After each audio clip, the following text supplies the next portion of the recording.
या कि भजन नहीं हो रहा है। क्यों नहीं हो रहा है? क्यों नहीं होगा? हमारा मानव जीवन वो संपूर्ण शक्ति संपन्न है जिससे भगवत प्राप्ति करनी है। बिना भजन के भगवत प्राप्ति असंभव है। भजन हमारा जीवन। आज हम सुबह साधकों से यही कह रहे थे, लोग जीते कैसे हैं बिना भजन के? विषय सेवन, विषय चिंतन, प्रपंच चिंतन, ये सब बन सकता है, भजन नहीं बन सकता। कैसी बात करते हो? प्रयासरत क्यों नहीं हो?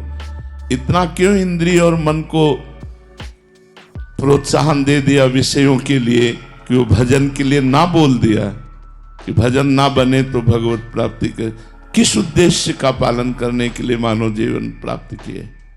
क्या उद्देश्य है? क्या रुपया, समाज प्रियता, मान प्रतिष्ठा, ये सब यहीं धरी रह जाएगी। इंद्रियों का दुलार, मन का दुलार, ये नरक की प्राप्ति कराएगा। हम भगवान के निज अंश हैं। हम भगवान के भक्तों के संग से अपने मन जबरदस्ती बलात् भजन में लगाएंगे। हम अविनाशी भगवान के अंश हैं, हम क्या नहीं कर सकते? ये कैसे कह दिया कि हम भजन नहीं कर सकते? नहीं, बिल्कुल गलत। निरुत्साहित होकर ऐसे वचन ना बोलने चाहिए और ना ऐसे वचनों को सुनना चाहिए। भजन नहीं कर सकते और सब कर सकते हैं। हमारी वाणी है, बोल सकते हैं, तो राम क्यों नहीं बोले? राधा क्यों ना बोले? कृष्ण क्यों ना बोले? मृदु क्यों ना बोले? हितकर क्यों ना बोले? हाथ है तो हम परोपकार क्यों ना करें? पैर है तो हम प्रदक्षिणा क्यों ना करें? हृदय है तो हम भगवान को समर्पित क्यों ना करें? अन्य साधन सब शून्य है। भगवान का नाम जप ही अंक है। जैसे अंक रखने से शून्य 10 गुना महत्व रखता है, अंक हटा देने पर शून्य का कोई महत्व नहीं। ऐसे ही भगवत चिंतन शून्य, हर सत्क्रिया यहां से ब्रह्मलोक तक ले जाएगी, लेकिन ब्रह्मलोक भी नाशवान है। आ ब्रह्म स्तंभ पर्यंतम सर्वम मायामयम जगत सत्यम सत्यम पुनः सत्यम हरे नामयु केवलम। हमें ऐसा नहीं बोलना। आप चूंकि भजन कर रहे हैं, समाज के लिए प्रश्न है, लेकिन बिल्कुल हम इस बात को सुनना नहीं चाहेंगे कि हमसे भजन नहीं होता। भजन होता सिद्धों से है। साधक को जबरदस्ती भजन करना पड़ता है। हम अभ्यास योग युक्तेन चेतसा नान्यगामिना। हम ऐसा अभ्यास इस जन्म में करेंगे, हमारा चित्त भगवान को छोड़कर और कोई चिंतन ही न करे। अभ्यास के द्वारा सब कुछ किया जा सकता है। हम निराश, हताश, उदास ऐसे व्यक्ति नहीं, ऐसे व्यक्तित्व नहीं होना चाहिए। किसी भी स्थिति में, किसी भी कार्य प्रणाली में, किसी भी क्षेत्र में निराशा हमारे अंदर नहीं होनी चाहिए। हमारे अंदर उत्साह होना चाहिए। हम रौंद के फेंक देंगे हर बाधाओं को। हम भगवान के बच्चा हैं, हम अविनाशी परमात्मा के अंश हैं। ऐसा नहीं है कि हम इंद्रियों की विलासिता और मन की भोग विलासिता में ऐसा बोल पड़े कि हमसे भजन होता ही नहीं। नहीं, भजन के बिना नहीं। भगवान की प्राप्ति के लिए सुलभ मार्ग भजन है। भगवान का जितना चिंतन किया जाएगा उतना ही हम माया से हटकर भगवान के समीप होते जाएंगे। अनन्य चेता सततम यो माम स्मृति नित्य सा तस्याहम सुलभा पार्थ। भगवान उसके लिए सुलभ होते हैं जो नित्य निरंतर भगवान का चिंतन करता है। अपने चित्त को भगवान के चरणों में लगाने में परेशानी क्या है? जब युद्ध जैसा कार्य भगवान का चिंतन करते हो सकता है, तो कौन सा ऐसा कार्य है जो भगवान का चिंतन करते ना हो? हम मुख में भगवान का नाम स्मरण कर रहे हैं मधुर मधुर, और शरीर से हम चेष्टाएं कर रहे हैं, कर्म कर रहे हैं, और वो कर्म भगवान को अर्पित कर रहे हैं। हम नित्य प्रति क्षण भगवान के नजदीक पहुंच रहे हैं। भगवान का विस्मरण करके केवल धन संपत्ति और भोगों की चाह में भटकना, ये तो दिव्य मनुष्य जीवन को व्यर्थ नष्ट कर देना है। इसलिए सबसे प्रार्थना है, ये शब्द तो आना ही नहीं चाहिए कि भजन के बिना हमारा जीवन किसी कार्य का नहीं है, हम भजन नहीं कर सकते। ये शब्द नहीं आना चाहिए कि भजन नहीं कर सकते। भजन के बिना जीवन किसी कार्य का नहीं। जब आप सुअर कुत्ता बनोगे तब भजन करोगे, जब आप पशु पक्षी बनोगे तब भजन करोगे। अरे दुर्लभो मानुषो देहो, इतना दुर्लभ मनुष्य शरीर मिला, यदि इस मनुष्य शरीर में अपने प्रभु से प्रेम न कर पाए, प्रभु को रिझा न पाए तो और क्या है। और प्रभु के प्रेम की प्राप्ति, प्रेम मूल यह नाम है, भगवान का नाम ही प्रेम मूल है। ब्रह्म राम ते नाम बड़ वरदायक वरदान, भगवान से भी बढ़कर भगवान का नाम है। यदि हम राम राम कृष्ण कृष्ण हरि हरि राधा राधा प्रतिपल रट रहे हैं तो भगवान हमारे हृदय में प्रकाशित होंगे, भगवान हमारे नेत्रों में जरूर वो सामर्थ्य देंगे कि इस माया का पर्दा हटाकर हम कण कण में क्षण क्षण में भगवान का अवलोकन करें। भगवान विराजमान है। इसलिए ये निरुत्साहित करने वाली बात तो किसी की जबान में नहीं आनी चाहिए। हम प्रयास करेंगे, हो सकता है हमारा प्रयास असफल प्रयास रहे, लेकिन हम फिर प्रयास करेंगे तो 1 2 3 बार 4 बार हम किसी बार तो सफल प्रयास करने वाले बन ही जाएंगे। हमें निराशा बिल्कुल पसंद नहीं। हताश होना, उदास होना, निराश होना ये हमारे जीवन में नहीं, और ये हम मनुष्य जीवन में बर्दाश्त नहीं करना चाहते। आप लोग वहीं परास्त हो रहे हो जहां भगवान का आश्रय नहीं। क्या है, आप विचार करके देखिए, जिसकी दोनों किडनी फेल हो, डायलिसिस हो रहा हो, शरीर भीषण कष्ट से युक्त हो, हम दहाड़ रहे हैं, अभी मृत्यु हो जाए उसकी क्या परवाह। हम भगवान के जन हैं, भगवान के अंश हम, कोई शरीर थोड़ी है। शरीर अगर कष्ट में है तो वो अपनी तरफ बना रहे, हम अपनी तरफ हैं। हमारा जन्म केवल इस बात को लेके बैठ जाए कि हमारी किडनी खराब, हमारा कष्ट है, अब हम कुछ कर नहीं सकते। नहीं, हम हर वो कार्य कर सकते हैं जो स्वस्थ आदमी कर सकता है। हमारे में जोश होना चाहिए, हमारा में संकल्प शक्ति होनी चाहिए। वो तभी होगी जब अध्यात्म से जुड़ोगे। भजन करो, भगवान का नाम स्मरण करो और उत्साहित रहो और वीर पुरुष बनो, कायर पुरुष नहीं। ये मैं नहीं कर सकता, ये हमारी डायरी में नहीं है। अधर्म की बात अलग है, धर्म और सही मार्ग में चलने के लिए ये मैं नहीं कर सकता, ये डायरी में नहीं। हमें जो सतमार्ग में करना है वो हम करेंगे। भजन बड़ा है या माया का प्रकोप बड़ा है, भगवान की कृपा बड़ी है या माया का प्रकोप, ऐसा नहीं। हम सबसे प्रार्थना करते हैं, आप लोग कायर बनोगे तो ना इस लोक के रह जाओगे ना परलोक के रह जाओगे, और वीर बनोगे तो जो चाहोगे वो प्राप्त कर लोगे। तुम भगवान की संतान हो, महाबली अनंत वैभवशाली हनुमान जी महाराज जिनके चरणों को दुलार करते हैं, उन भगवान के बच्चे हो, उन भगवान के अंश हो। तुम में अपार सामर्थ्य, तुम अपनी शक्ति को जागृत करो और जागृत करके भगवत प्राप्ति करो। जब हम भगवान को अधीन कर सकते हैं भगवान का नाम जप करके, तो और क्या नहीं कर सकते। इसलिए खूब नाम जप करो। जबान हिलाने में क्या जाता है, राधा राधा राधा राधा राधा राधा, इसी से भगवत प्राप्ति हो जाएगी। जो कर्म करो भगवान को समर्पित करो, खूब नाम जप करो। देखो भोग विलास तो लंका में भी बहुत था, लेकिन विभीषण जी ने भक्ति की कि नहीं की। हम वही बात बार बार आपको दोहरा रहे हैं। हमारा जिद्दी स्वभाव होना चाहिए। हम जिस कार्य को करना है उसे करके रहेंगे, चाहे लाख बाधाएं आए, मुझे परास्त कोई नहीं कर सकता। अगर हमारा स्वभाव इस कोटि का रहेगा तो हमें कोई परास्त नहीं कर सकता। लंका निश्चर निकर निवासा, यहां कहां सज्जन कर वासा। जहां एक भी सज्जन पुरुष नहीं, घोर राक्षसी प्रवृत्ति का तांडव हो रहा है, वहां विभीषण जी ने वो भक्ति की कि भगवान कह रहे, तुम सारी के संत प्रिय मोरे, धरो देह नहीं आन निहोरे। तुम्हारे जैसे संतों के लिए मैं अवतार धारण करता हूं। जब लंका जैसे क्षेत्र में भक्ति का विस्तार विभीषण जी ने अपने हृदय में कर लिया, तो हम चाहे अमेरिका में हो, चाहे हॉलैंड में हो, चाहे इंग्लैंड में, कहीं भी हो, जब हम नहीं बदलने वाले तो हमें कोई नहीं बदल सकता। हम मांस नहीं खाना चाहते, कोई नहीं खवा सकता। हम मदिरा नहीं पीना चाहते, कोई नहीं पिला सकता। हम व्यभिचार नहीं करना चाहते, कोई नहीं करा। और अगर हम करना चाहते हैं तो भारत में क्या वृंदावन में करोगे? क्या नहीं है यहाँ? अगर भगवान है तो सब कुछ है। यहाँ भगवान भी है तो सब कुछ है। अगर हम भजन ना करना चाहें तो वृंदावन में भी भजन नहीं होगा, और भजन करना चाहे तो अमेरिका में, इंग्लैंड में, हॉलैंड में, जहां भी हो तुम सब जगह भजन कर सकते हो, क्योंकि आपको भजन करना है। हम एक ही मेज में बैठे हैं, दूसरा कुछ खा रहा है, हमें जो पसंद है वो हम पा रहे हैं, राधा राधा राधा, उसका प्रभाव हमारे ऊपर थोड़ी पड़ जाएगा। एक ही ऑफिस में काम कर रहे हैं, दूसरा अपनी चाल चल रहा है, हम अपनी चाल चल रहे हैं, क्या फर्क पड़ता है। इसलिए ये बात रख कर कि हम विदेश में विषय बाहुल्यता होने के कारण भजन में हम गति नहीं कर पा रहे, ऐसी बात गलत है। बहुत से ऐसे भक्त हैं जो हम आपको बता सकते हैं, हमारे ही परिचय के हैं।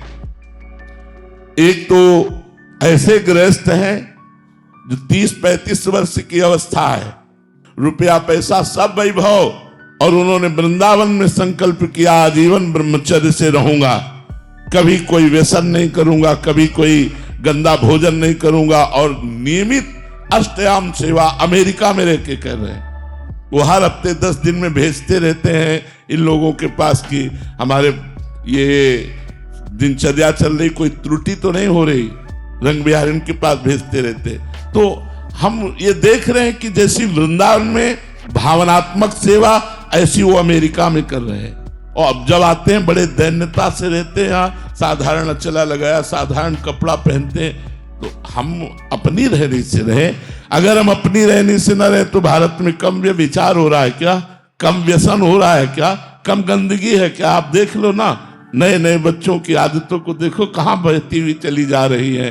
तो हमें चाहिए कि किसी भी देश या किसी स्थान प्रधानता से हमारी भक्ति नहीं, हमारे उद्देश्य से हमारी भक्ति बढ़े।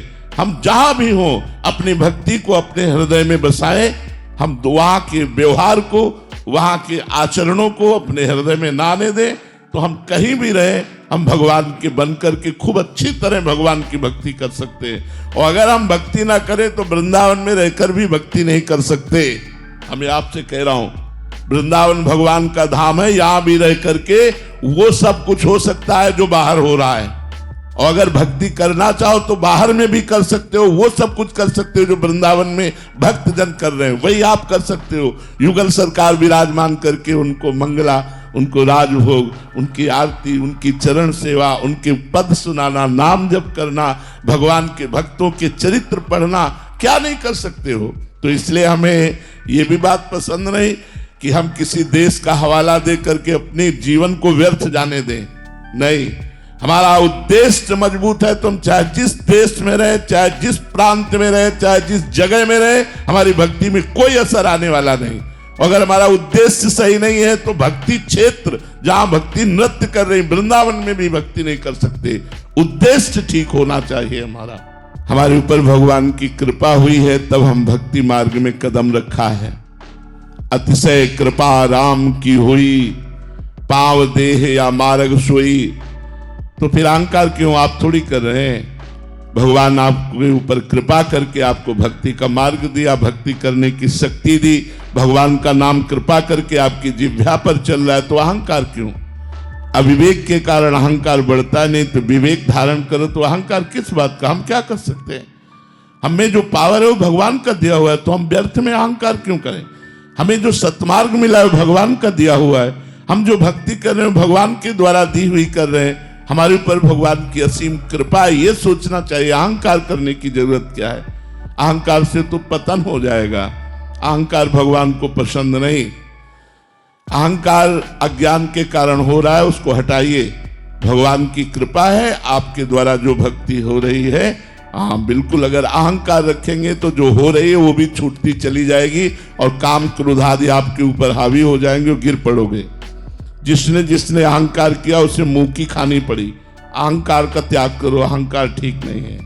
जीवन का उद्देश्य भगवत प्राप्ति, और भगवत प्राप्ति का जब लक्ष्य बना लोगे तो अपने आप चलने लगोगे। लक्ष्य में बड़ी भारी ताकत होती है। जब हमारा लक्ष्य बन जाता है कि हमको ऐसे चलना है, हमको अमुक जगह पहुंचना है, तो हम में पावर आ जाता है। लक्ष्य में पावर है। प्रिया प्रीतम की प्राप्ति करनी है, भगवत प्राप्ति करनी है, तो यही तुम्हें धर्म से चलना सिखा देगा। जब हमारा लक्ष्य भोग होते हैं और हम भक्ति करते हैं तो नाटक बन जाती है, और जब हम भोगों में होते हैं और लक्ष्य भक्ति होती है तो हमारी वही भक्ति प्रकाशित हो जाती है। हमारी बात को समझना। चक्रवर्ती सम्राट महाराज अम्बरीश समस्त भोगों के बीच में रहते हुए भगवान की अनन्य भक्ति के द्वारा ऐसे रिझा लिया कि सुदर्शन चक्र उनकी सुरक्षा में रहता था। अंगरक्षक के रूप में सुदर्शन भगवान स्वयं रहते थे। तो जब चक्रवर्ती सम्राट से ऐसी भक्ति हो सकती है तो आप दो चार परिवार वाले अपने घर में रहकर क्यों भक्ति नहीं कर सकते? भगवान की भक्ति बहुत कृपामयी है। सुख, शांति, आनंद, परमानंद इसी जन्म में भगवत प्राप्ति, ये सब भक्ति के द्वारा हो जाएगा। बस हमको चाहिए कि हम लगे रहें भगवान के चरणों में, नाम जप करते रहें, सदग्रंथों का पाठ करते रहें, संत जनों की वाणी सुनते रहें, अवसर मिले तो परोपकार कर दें। इसी से हमारे धर्म का पालन होगा और लक्ष्य दृढ़ हो जाने पर हमें भगवत प्राप्ति निश्चित होगी। हमारा लक्ष्य हो जाए कि मानव जीवन व्यर्थ नहीं जाने देंगे, इसी जन्म में हम भगवत प्राप्ति करेंगे। कुछ भी हो जाए, हम 100 बार गिरे, 1000 बार गिरे, तो भी हमारा जिद्दी स्वभाव यही कहेगा मैं परास्त नहीं होऊंगा, मैं आगे बढ़ूंगा, मैं भगवान की शरण तक जाऊंगा, तो निश्चित भगवान की प्राप्ति हो जाएगी। इसमें बिल्कुल निराशा नहीं आनी चाहिए। हमारा लक्ष्य भगवत प्राप्ति बन जाए तो लक्ष्य में इतनी ताकत है कि धर्म से चलने के लिए हमको सशक्त कर देगा, मजबूत कर देगा। हमारे अंदर वो सब विवेक रूपी शस्त्र आ जाएंगे जिससे हम अधार्मिक प्रवृत्तियों का नाश करके धर्म में चल सके। इसलिए लक्ष्य बनाओ भगवत प्राप्ति। लेकिन भगवत प्राप्ति का लक्ष्य वही बना सकता है जो सत्संग सुनकर अधार्मिक भोगों का त्याग कर रहा है। जो अधार्मिक भोगों को भोगता है वो केवल मनोरंजन में ऐसा बोलता है मैं भगवत प्राप्ति करना चाहता हूं, वो कर ही नहीं सकता, वो अंदर सोच ही नहीं सकता। भोगेश्वर प्रसक्ता नाम तया प्रहत चेतसाम व्यवसायत्मिका बुद्धि समाधोन विधीयते। भोग और ऐश्वर्य में जिसका चित्त अपहृत हो चुका है वो संकल्प ही नहीं कर पाता कि इस जन्म में मुझे भगवत प्राप्ति करनी है। इसलिए अधार्मिक भोगों का त्याग करके धर्म में विषयों का सेवन करते हुए, भगवान नाम जप करते हुए, सत्संग सुनते हुए हम अपना लक्ष्य दृढ़ करें कि इसी जन्म में मुझे भगवत प्राप्ति करनी है तो मैं धर्म से चल सकता हूं, क्योंकि भगवत प्राप्ति धर्म से होती है। एक बार भर नेत्र भगवान को देख लेना, ये सत्य है। एक बार भर नेत्र भगवान को देख लेना, ये सत्य है। भगवान देख ले, लोग कहते हैं सत्य हो शांति स्मृति होती है। आत्मा पंचभूत में कोई नहीं मरा। मरा कौन? कोई नहीं मरा। बोले मृत्यु सत्य, मृत्यु कहां से सत्य है? किसकी मृत्यु सत्य? आत्मा तो अविनाशी अजर अमर है, उसे कभी मरना नहीं होता। और पंचभूत पंचभूतों में मिल गए तो मृत्यु किसकी हुई? किसी की नहीं। तो सत्य क्या है? भगवान, भगवान का भजन। उमा कहाऊं मैं अनुभव अपना, सत हरि भजन जगत सब सपना। सत्य है भगवान। अगर भगवान का भजन हो रहा है तो आपका सत्य में जीवन जा रहा है। अगर भगवान से विमुख हो तो भोग में जीवन, नरक में जीवन है, मृत जीवन है। मृत जीवन जिन हरि भगति हृदय नहीं आनी, जीवित सब समान ते प्राणी। वो मुर्दे के समान जिंदा माना जाता है जिसके हृदय में भगवान का स्मरण नहीं चलता, भगवान नाम जप नहीं हो रहा हो। व्यर्थ जीवन है। मरोगे तो क्या लाद के ले जाओगे? बिल्डिंग, बैंक बैलेंस, परिवार, रिश्तेदार, नातेदार, तुम्हारा शरीर भी यहीं भस्म हो जाएगा। 4 दिन की चांदनी देखो, 40 वर्ष व्यतीत हो गए, 50 वर्ष व्यतीत हो गए, पता नहीं चला। अब पता नहीं कितनी श्वासें हैं, उनमें भी कौन सा रोग आने वाला है। कैंसर आ जाए, क्या आ जाए, क्या परेशानी आ जाए, और उस समय भगवान का भजन कर पाएंगे क्या? अभ्यास नहीं किया स्वस्थ में रहकर भजन करने का तो अस्वस्थ अवस्था में फिर भजन नहीं होता। इसलिए यावत स्वस्थ मिदम कलेवरम यावत च दूरे जरा। जब तक तुम्हारा शरीर स्वस्थ है, बुढ़ापा दूर है, भजन करके भगवान की प्राप्ति कर लो। नहीं तो फिर अगर इस जन्म को व्यर्थ में नष्ट कर दिया तो अगला जन्म पता नहीं, नाली का कीड़ा बने, भूत बने, प्रेत बने, क्या बने, कुछ भरोसा नहीं हमारे कर्मों का। जब इतना बड़ा महात्मा एक हिरन के चिंतन में अगला जन्म हिरन का पा सकता है तो हम लोग सुअर कुत्ता बन जाए तो कौन सी बड़ी बात है। इसलिए होश में निरंतर भगवान का स्मरण करते हुए ये बात समझ लो कि हर श्वास, हर मिनट, हर घंटा, हर प्रहर, हर दिन, हर मास, हर वर्ष वही सत्य है जिसमें भजन किया गया, भगवान से चित्त को जोड़ा गया। और अगर भजन नहीं किया गया तो हर श्वास व्यर्थ जा रही है, हमारा समय व्यर्थ जा रहा है। इसलिए सत्य है भगवान और भगवान का भजन।